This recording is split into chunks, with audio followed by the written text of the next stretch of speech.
PDP accuses Buhari regime of right violations, petitions United Nations. Well, the People's Democratic Party on Thursday accused the regime of the President and Major General Muhammadu Buhari retired of violating the rights of Nigerians, corruption and electoral malpractice. It has also petitioned the United Nations asking the body to query the president. This was contained in a statement titled United Nations General Assembly, PDP reports Buhari to UN on terrorism, rights violations, corruption, signed by the PDP and National Publicity Secretary Kola Olagbonia in Abuja. He said the PDP asked the world body and other democratic institutions to query the president of the role of its administration in the escalation of terrorism, violation of rights, electoral malpractice, corruption, national division and economic ruin of Nigeria in the last 6 years. Sanctity of human lives, freedom, respect for human rights, justice and the rule of law, credible election, democratic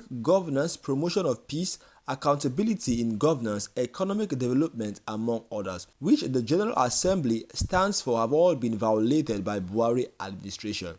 The party urged the General Assembly not to lose sight of the report by credible international organizations including the U.S. Department of State as well as Amnesty International on cases of arbitrary arrest and detention in dehumanizing facilities, widespread extrajudicial killing, sudden disappearance of dissenting voices and disregard to rule of law under President Buhari's watch. This is in addition to the brazen disobedience to court orders, use of security forces to suppress citizens, media gauging and systemic injustice that underscore the horrible situation in Buhari's Nigeria, as also profiled by International Criminal Court. In response, the chairman of Buhari media organization, Niyi Akinsiju, said, "It is alarming that PDP has, in its desperation, shown a total lack of regard for our country. This is no longer opposition, it is desperation. You can't seek to destroy your own country in the name of opposition. Such cheap lies are unacceptable." Well, this is the news. A PDP accuses Buhari regime of rights violation and petitions United Nations. We can see that in this particular or this current administration, so many human rights have been violated. Take a look at what happened to Sunday Igboho when his house was raided. That was a violation of human rights. Sunday Igboho did nothing, then you send the military after him.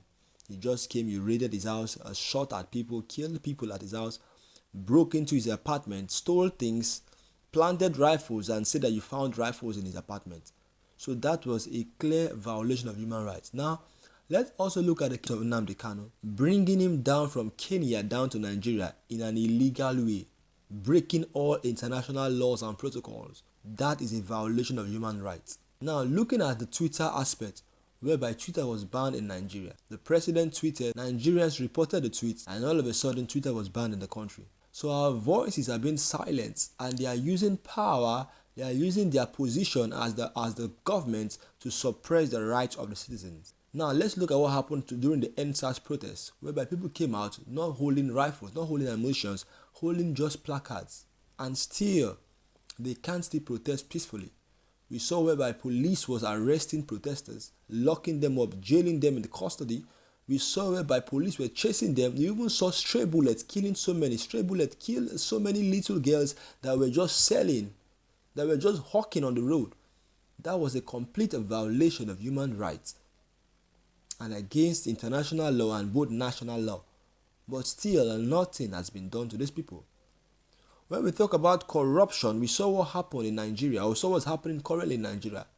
The EFCC have discovered so many loot. The EFCC have recovered so many loot by our former politicians and present politicians, but still, where are this money being channeled into? You saw what happened in Lekki, whereby a house was discovered with so much money stocked in the house. What happened to that case? It was swept under the ground because of the owner of the house is part of those in the politics. So you can see that so many level of corruption and violation of human rights is going on in this administration because of what? Because of this administration is not ready to fight corruption. I don't want to even go into terrorism, banditry. All this insurgency happening in the northwest, in the northeast, in every part of Nigeria. Nigeria is so unsafe and so insecure as we speak today.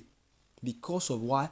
this administration, they vowed to tackle lawlessness when they came into power 6 years ago. But today we can see that the rate of terrorism, corruption, banditry, insurgents have increased sporadically. It has increased so rapidly. In a space of 6 years, Nigeria has, the debt we are owing now has tripled. We are just borrowing without no means to repay back. Are we generating enough resources to pay back this loan? No.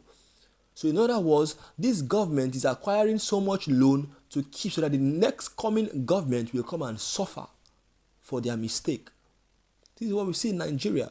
So the PDP are accusing Buhari regime of a rights violation, and that is true. And they are petitioning the United Nations. Well, I'm not in support of any party, be it the PDP or the APC. But all I'm saying is that we want a government that will come and change Nigeria. Lamido Sanusi was saying, the former ex-CBN governor, he said yesterday that Nigeria is no more the giant of Africa. We are just deceiving ourselves. That's the deceptive lie. That's the lie from the pit of hell. We are calling ourselves the giant of Africa, What makes us the giant of Africa? Can you compare the Naira with the Ghana cedis? If you have 1,000 cedis and you come to Nigeria, you're a big man. Can you even compare Nigerian Naira with this Francophone money, all this CFA? If you have those currencies, you come to Nigeria, you're a big man. Many years ago, Nigerian Naira was like the boss in Africa. Nigeria, when you show Nigerian Naira, you are like a boss. But today, the Naira has fallen so badly that you don't even know which year it will recover. And the central bank is busy pursuing Aboki FX. What has Aboki FX got to do with the fall in Naira? Blocking them and banning them from posting and blah, blah, blah. Will that increase the rate of Naira? So many things are going wrong in this regime. So we are not after the PDP that are accusing the APC or the APC accusing the PDP. All we want is a government that can take Nigeria from where we are today to where we need to be. So many third world countries like Nigeria has left us behind. Ghana, that we started before, has left us behind. And so many African countries have left us behind. These countries are generating revenues for themselves and moving further. But all Nigeria is doing is borrowing. We are experts when it comes to borrowing of loans. We are an expert. To go out there and do Bambi Allah and beg other countries for loan, Nigeria is an expert when it comes to that case. Well, what are your thoughts and opinion concerning this issue? PDP accuses Buhari regime of rights violations and petition United Nations. Well, don't forget, election is coming up in less than 2 years from now. That's 2023. There will be a general election. We don't know what's going to happen, but it's going to be a battle because as I speak to you, southern governors are meeting on Wednesday, this coming Wednesday, to discuss about this zoning of presidency and the rotation of the seats of the president. Well, let us see what the outcome is going to be, because the North are not ready to release the power to another tribe, another section, another zone in Nigeria. And the southern governors are saying that it is time for them to rule the nation. Well, drop your comment in the comment section. And when you comment for the first time, this is the right platform for you. I'm Favor Abashi, the humble presenter for this channel. Please, if you're here to subscribe, I would love you to do so. Please subscribe to this channel. Just subscribe. Keep watching, keep liking, keep commenting, and keep subscribing. Do have a wonderful weekend, and God bless you.